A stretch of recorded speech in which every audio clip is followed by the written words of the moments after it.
Hello, everybody. Thank you for joining us today. My name is Paul Wheaton. I am the president of McCormick Systems Estimating Software. We provide world-class estimating and takeoff software to the electrical, plumbing, and mechanical industries. Today, we are going to be going through 10 questions to ask in every bid review. As we're going through the presentation, if you have any questions, please type them in the questions box on your screen there, and we will get to the questions as soon as the presentation is over. So today it is my honor to introduce Matt Firestone. Matt and I have been friends and business partners for, I don't know, close to 20 years now. So we've been working together a lot. Matt really knows his stuff. He owns Firestone Consulting Group, and he's been in charge of large estimating departments throughout his career. So really the man to ask here when we talk about the 10 questions to ask in every bid. And then he currently owns a full service concrete business too. So he's really a man of many trades. And yeah, it's my pleasure to introduce Matt. Matt, thank you very much for presenting for us today. Great, thanks, Paul. I appreciate the introduction, and God, it's hard to believe that it has been at least 20 years, if not longer, that we've worked together in a variety of capacities. As Paul said, my name is Matt Firestone, owner of Firestone Consulting Group. Firestone Consulting Group is a specialty consulting company fully focused on the construction industry. So we work with leaders and owners in the construction industry to help them build businesses for the lifestyle they desire through leveraging their people, developing well-oiled systems to operate their business. As Paul also mentioned, my background is in construction. I've been in the estimating aspects of construction pretty much my entire career, and own a construction business now, concrete business. And the thing that I found is, as I've gone through my journey in contracting and working with a number of contractors throughout the country, is estimating's estimating at the core of it. It really doesn't matter if we're estimating electrical, mechanical, roofing, concrete, whatever that is. The basic principles of estimating stay the same. Of course, we have different materials, we have different labor rates, and that even varies around the country. But the estimating review process really stays the same regardless of the trade or industry that we're in. With our webinar today, we have two primary outcomes that we're going to focus on. First is answering the question, why do we have bid reviews? So we spend all this time doing our takeoff, counting and measuring the materials that we need, might be doing a job site walkthrough, but why do we have this bid review?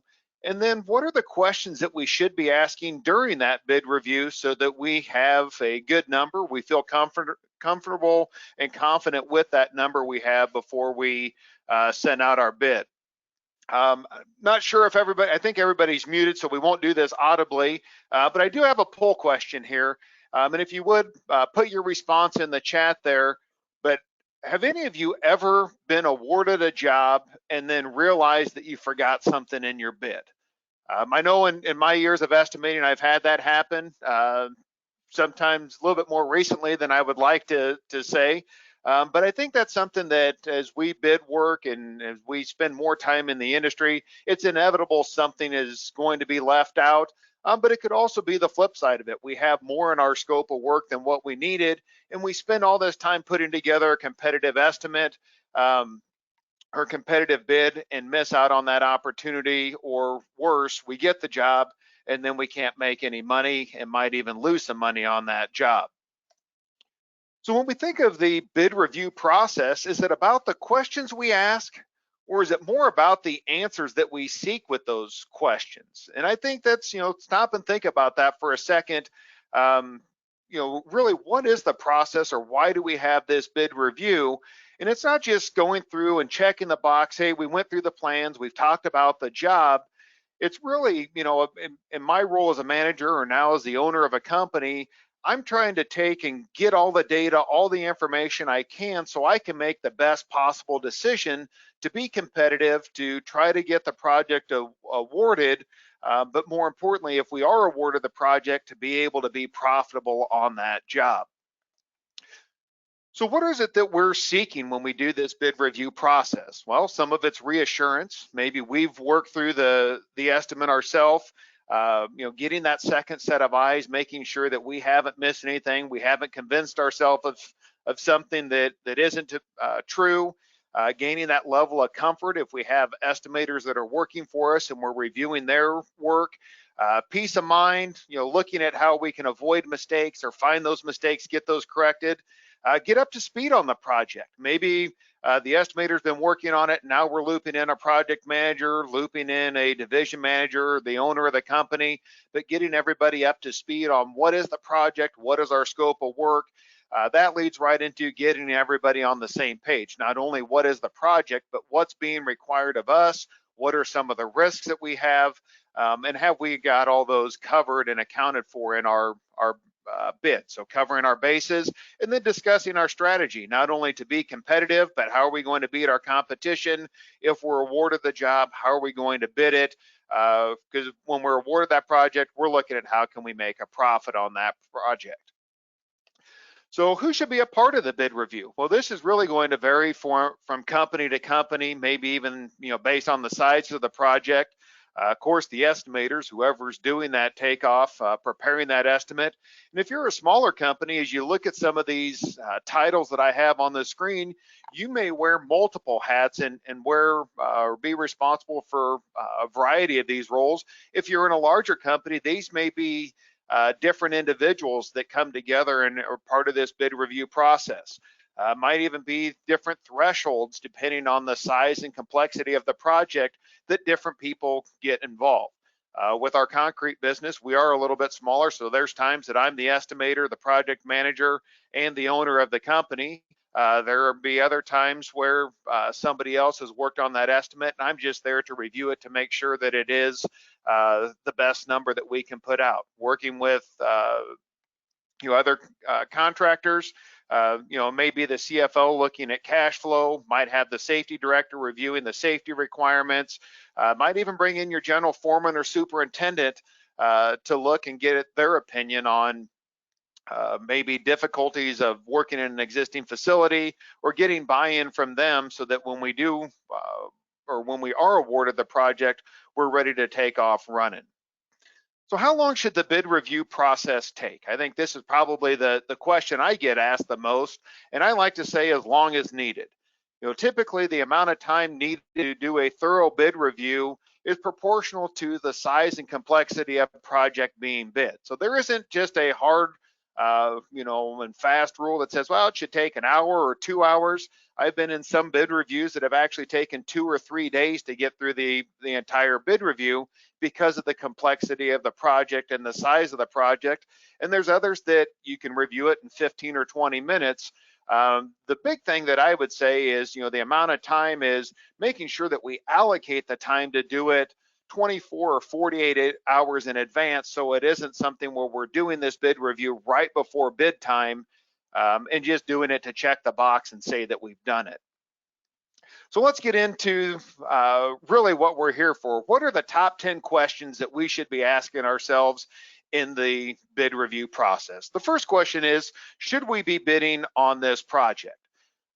May have looked great when we first brought the plans in or downloaded the plans, but has anything changed with the project? Do we have the necessary resources to have a good bid? Do we have the necessary resources to actually build the project? I have one that I can remember that we started looking at it and quickly realized that it was a larger project than what we were capable of doing ourselves.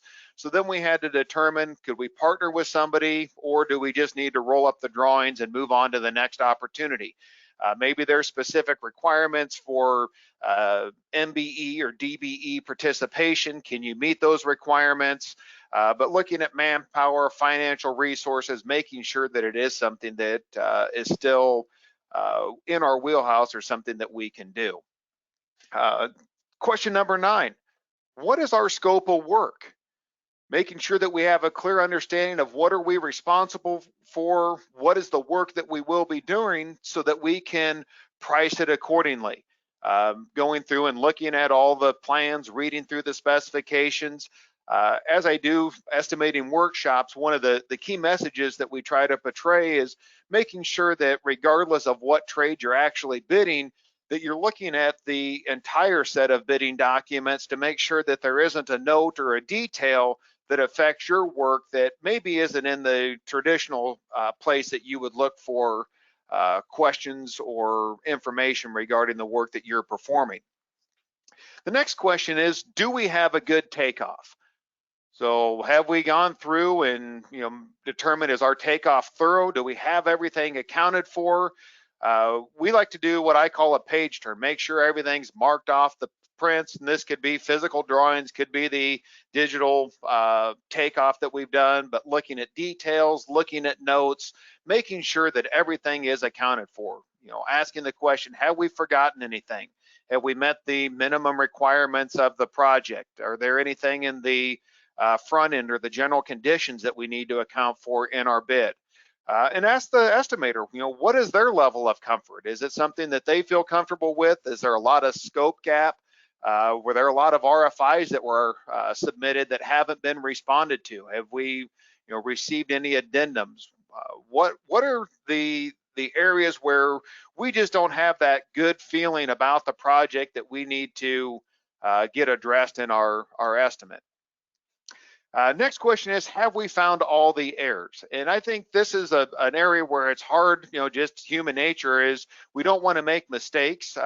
We, of course, don't want bosses yelling at us for making mistakes, but I haven't found an estimate yet that there hasn't been at least one mistake or an error that we uncovered during that estimate review or that bid review process. But this is the time where we need to have a little bit tougher skin.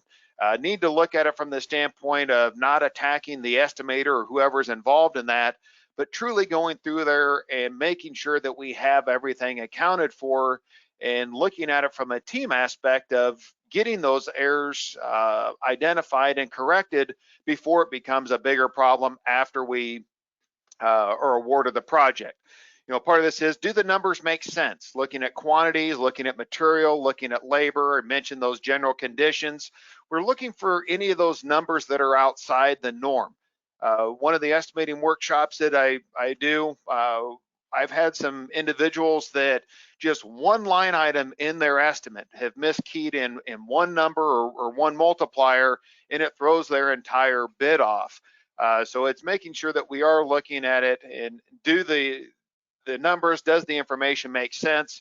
Start at that 30,000 foot view, maybe look at the total number, and then start breaking it out into different sections and get down into the weeds and make sure that we're spending all this time putting the estimate together. We want to get off on a good foot when the project starts. Kind of along these same lines here of, how do we feel about the estimate? Are there any errors or mistakes? Are we missing any information? And this goes back to, if we've submitted RFIs, have those RFIs been answered or responded to? Are there still any unknowns that we need to try to get a response or account for in our scope letter or in our proposal? So how are we accounting for these items in our estimate? Are we putting some type of an allowance in there? Are we excluding that from our scope of work? But making sure that we are clearly conveying what is the work that we will complete for that bid amount. We want to be real careful about making, assumptions or plugging numbers, swagging numbers, because we may guess on a number and it may be beneficial to us, but we could also guess and be way short on those numbers. So we want to make sure that we have as accurate of a number as we can. And if there are pieces that we're still waiting on or missing, spell those out in our scope letter and maybe carry an allowance or a contingency, but spell out exactly what we have in there. So as we look in making sure we have all the information, we have a complete estimate, have we covered all of our costs? So have we covered our material? Have we covered labor? Looking at any overtime or potential shift pay, any productivity concerns of working around other trades or What could affect our labor? Do we have any subcontractors that we need to include? Looking at direct job expenses or general conditions for equipment rental, storage, if we have bonds, permits, inspections on the job.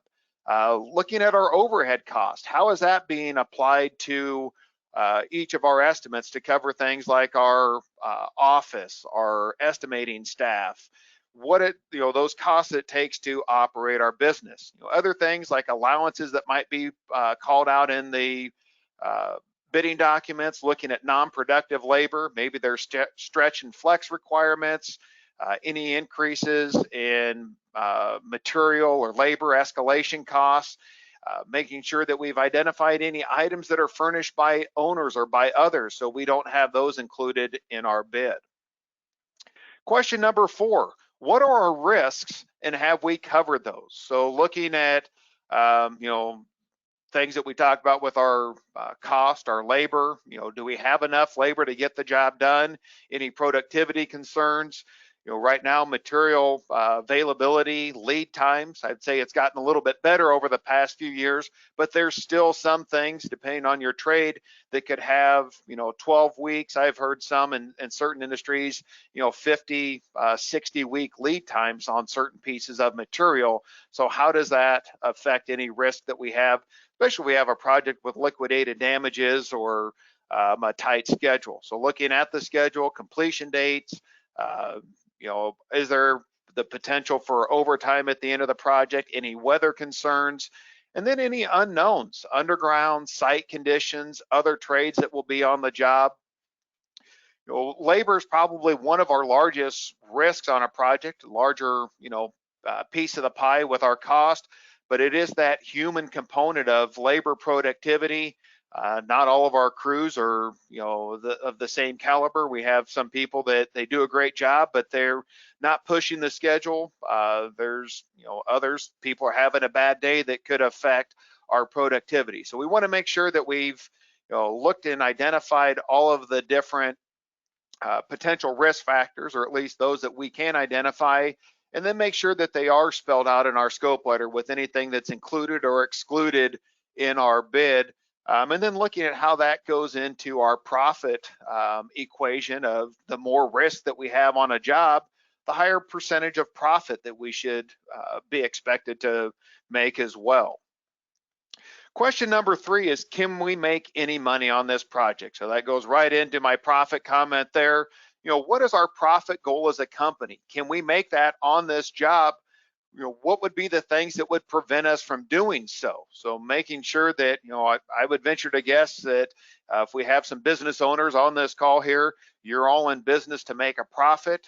Even if we are employees, our bosses, the owners of the companies are expecting us to make a profit on our project. But we also know that there are times that maybe we're okay with less profit than normal. Maybe we are a seasonal business. We're just trying to keep people busy through the winter time. Maybe we're trying to expand into a new market. Maybe we're trying to keep competition out of an existing facility or from working with a customer that we've been working with. But looking at making sure that we don't fill our bucket with a lot of cheap work and tie those resources to those projects and have to forego more profitable projects in the future. The next question is our price competitive? A lot of times people think of being low as being competitive, but I would argue differently there, that we need to understand what our costs are, put the profit margins on there that we're expecting to make as a company, but sometimes being low isn't necessarily the best price. We have to look at it from our own perspective of the company that we work for, making sure that we're bidding the job to get it, or looking at the difference. Are we bidding the job to get it or looking at it to make money? Or maybe it's both. We don't want to spend a lot of time bidding work that we don't think we can get, but we also don't want to bid projects and fill our bucket up with a lot of work that isn't profitable. And that becomes the reason that we end up shutting our doors or going out of business. I know that it's a lot easier to get to the low number. I've seen some pretty unusual things or things that would definitely make me cringe as the business owner of how people try to get to low numbers, just cutting things randomly or arbitrarily out of a bid. I'd say the biggest misconception that I've seen is people adjusting their overhead costs to be more competitive on a job. Well, unless you're looking at laying people off or taking a pay cut, getting rid of your office space or storage space or reducing that footprint, your overhead expense or overhead costs are a hard cost. You can't just arbitrarily reduce your overhead percentage on one project to quote unquote be more competitive. Those costs are a hard fixed cost that we try to allocate to each of our projects, that really the only number that we can adjust from project to project is that profit number to potentially be more profitable. And question number one, can we live with our bid? And I think, looking at this is, or how comfortable are we, or are we comfortable with our bid? Looking at the time and resources we put forth, getting that project bid, looking at will we make money if we are awarded the project? Part of that is also being okay with not winning the bid, knowing that we have our costs covered, that we have a fair profit in there. But we know that we can't do it for less than this. I don't know if any of the participants have participated in any of the reverse auction bidding. I've done that a few times, larger commercial projects, and it was pretty entertaining to watch when we started seeing contractors bidding these projects or lowering their number to below what our costs were. So they're going into these projects potentially losing money, but it's an ego thing that they want to win the project more importantly than they do making money on the project. So being real careful about, how comfortable are we with our bid? Will we make money? And knowing that if we have a clear understanding of what our costs are, so using these great estimating programs that are out there, having a clear understanding of what our costs are, and knowing that we can't build a project for less than what it's going to cost us. So real quick recap here of what those top 10 questions are that we should be asking in every bid review is, should we be bidding this project? And, a lot of times our contractors will say, well, I've spent a week working on this, or I spent 2 weeks. It's too late now. I can't pull the plug. Well, sometimes pulling the plug is the best thing that we can do instead of taking on a project where we don't have all the information, we're unsure of the scope. We get more information and realize that maybe we aren't going to be as competitive as we should. Let's move on to the next opportunity and find something that fits a little bit better with what our business strategy is. Making sure that we have a clear understanding of our scope. So what is our scope of work? Anything that we need to include, exclude, and make sure that that is clearly stated on our scope letter or proposal. Question number 8 was, do we have a good takeoff? So is everything accounted for in the notes, the details, going through the specifications, that we have a good takeoff? Because that takeoff is what's going to lead us into our estimate, that we can then adequately price the materials, put our labor to that, and start to understand what our costs there are. Have we found all the errors? And like I said, I've yet to go through an estimate review where we haven't found an error or mistake. So making sure that we find all of those, but not just identifying those and pointing fingers at somebody for making the mistake, but getting those errors found, get them corrected, so that when we do bid the project, we do, kind of goes back to that, do we have a good takeoff? Let's go through this process and make sure that we do. Number 6 is, are we missing any information? So maybe that's what led to those errors. Maybe we're still waiting on that final addendum, that we just don't have everything buttoned up. We have some holes in our bid. We want to make sure that if there is any information, that goes back up to kind of tying into our scope of work, that we've identified any of those missing parts or pieces or those holes in our scope of work in that proposal or scope letter, so that we don't take on any additional work that isn't included in our costs. So going right into question number 5, have we covered all of our costs, our material, our labor, those direct job expenses, indirect subcontracts, making sure that we've allocated some of our overhead to that project so that we have a true understanding of what is it going to cost us to get this project built. And then start to identify what are our risks and how have we covered them. Maybe it is adjusting our labor for productivity or including some overtime in our labor rate. Maybe it's adding additional profit to our project to cover some of that risk and make sure that we are rewarded for that risk that we are assuming on the project. Goes right into question number 3. Can we make money on this project? And I said there were a couple exceptions where we might take a project with a little bit less profit on it to keep people busy, keep our competition out of an existing customer's facility. But at the end of the day, we're in this business to make money. So we need to make sure that we are going into each of these projects, knowing what our costs are, having that profit figured in there so that when we do complete the project, we are rewarded with that profit. Looking then at question number 2, is our price competitive? Going back to what I said before, we're not necessarily looking to see that our price is low. Now, we know most of the projects we're bidding are awarded to the low bidder, but that isn't always the case. And I would, challenge you to ask yourself, are you in the business for being the cheapest contractor in town, or are you in business for being the best contractor in town? And that might change your mindset a little bit on always looking to be low versus having a competitive number and then going out and selling the value that you bring to your customers and being able to charge a little bit more, because there's a lot of times there's some wiggle room in the customer's budget where with some phone calls, maybe a face-to-face, you can sell your price that might be a little bit higher than your competition's because you bring a lot more value to the project than that low price. And then lastly, can we live with our bid? And like we said before, can we live with it that if we're awarded it, we're going to make some money on it? But also, can we live with our bid that if we aren't awarded it, we're okay with that because we know we have a clear understanding of what our costs were, we have a clear assessment of what our risk is, and we have that priced accordingly so that we know that we're going to be here well into the future, but also understanding that part of that means that we aren't going to be awarded every project that we get. I would say if you are awarded every project that you go out to bid, you're probably not charging enough for the services or the value that you bring to your customers. So you might want to relook at your overall bidding process. Have to put a little bit of humor in here. Some of you might say that a lot of these questions are just common sense. Well, then why do we still make mistakes on our estimate? Why are things missed in the takeoff? Why are things missed in the notes or details? Why do we not have enough cost? Or if we put a 10% profit or 15% profit on the job, why do we end up making something less than that? So I had to put a little humor in here, and as the cartoon says, I was told I lack common sense. So do you sell them? So it just kind of making sure that we're understanding that if it is common sense, then should be easy to get through it. But as we get busy and being pulled in different directions, bidding multiple projects, sometimes things fall through the cracks.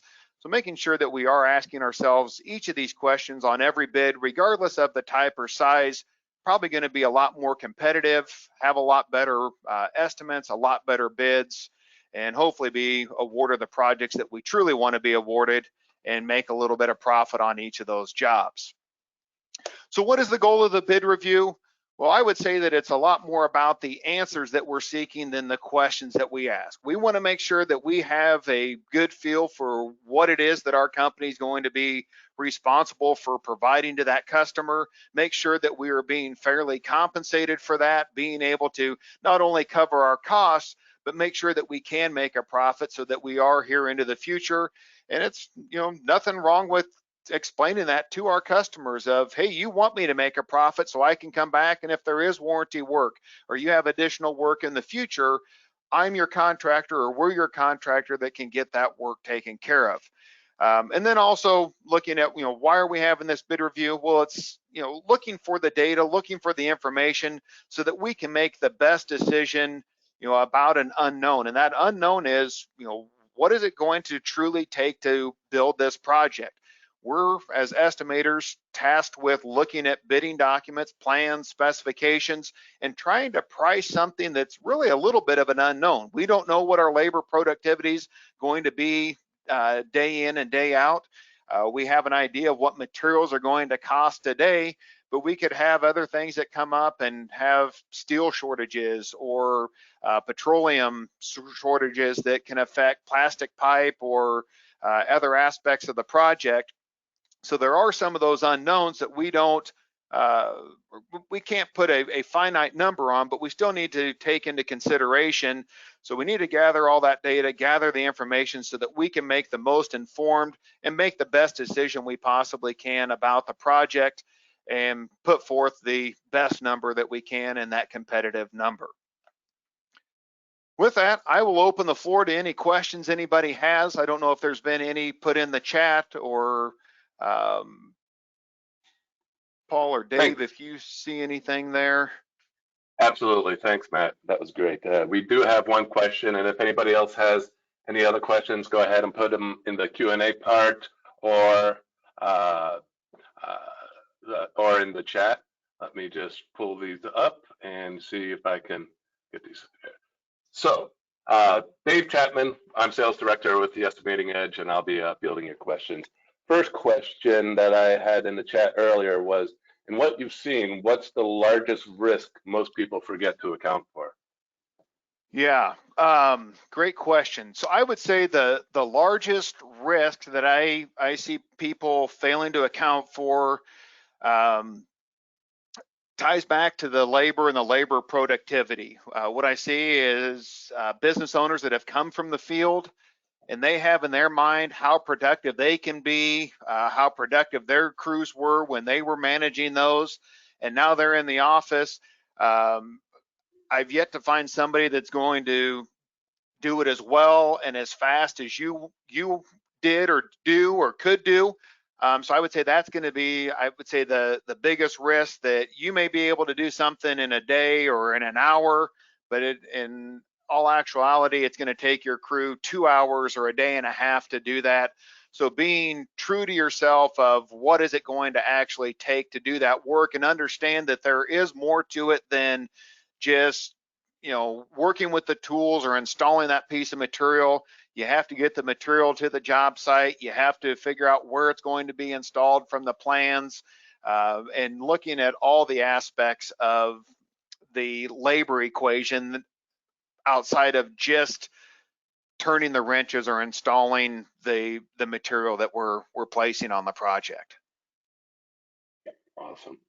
Another question came in saying, we are a small plumbing company and are limited on our available time to dedicate to quality estimating. What are your thoughts, Matt, on utilizing an outside estimating service? Any suggestions, and what kind of average hourly fees have you seen out there? Yeah, another great question there. So we actually had a couple of outside estimating services that we used with a previous company that I was with, and actually had pretty good luck with that. I would say the words of caution that I would mention with outside estimating services are, one, you need to make sure you understand the difference between takeoff and estimating.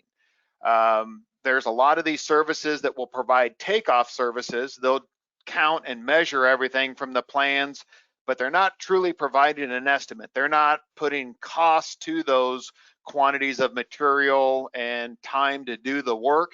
So make sure you understand what it is that you're paying for. Secondly, make sure that it is a trusted source, that it isn't somebody that has a storefront or an office front and they're outsourcing these counts and measurements to somebody else that maybe doesn't have the industry knowledge or experience. And I would say, if you are looking at doing that, I would do, and this is what we did when we would hire them, we would do a shadow estimate for 1 or 2 before we actually hired them solely to perform that takeoff service for us. So there's an added cost to it of you and your people doing the estimate and having this other company do it.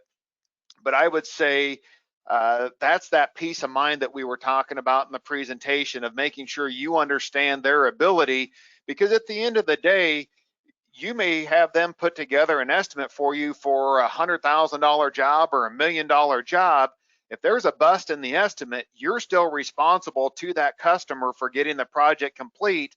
That estimating service that you hired, they're going to be out that fee. You know, you might be able to get a refund, might have to sue them to get that back, but you're only going to get paid or get a refund of what you've paid them, whether that's $500 or $5,000, but it may have cost you $50,000 or $500,000 or I guess, more negatively cost you the relationship with that customer, and now you won't be able to do work with them in the future. So I would just say be real careful when you go to hire an outside estimating service to make sure you understand what it is that you are getting with that service, understand, you know, what liability they're taking on, and make sure that you have a good feel for what it is that they're providing. There are, you know, some reputable services out there. I've also found that there's some retired estimators.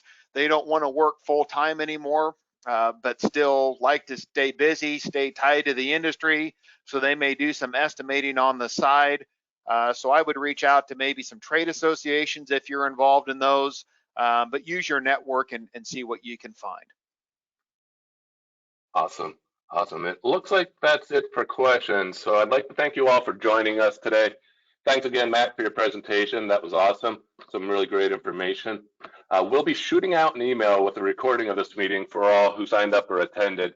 If you have any questions at all after this webinar, please feel free to reach out to us, any one of us. But thanks again, and I hope you all have a great rest of the day. Take care.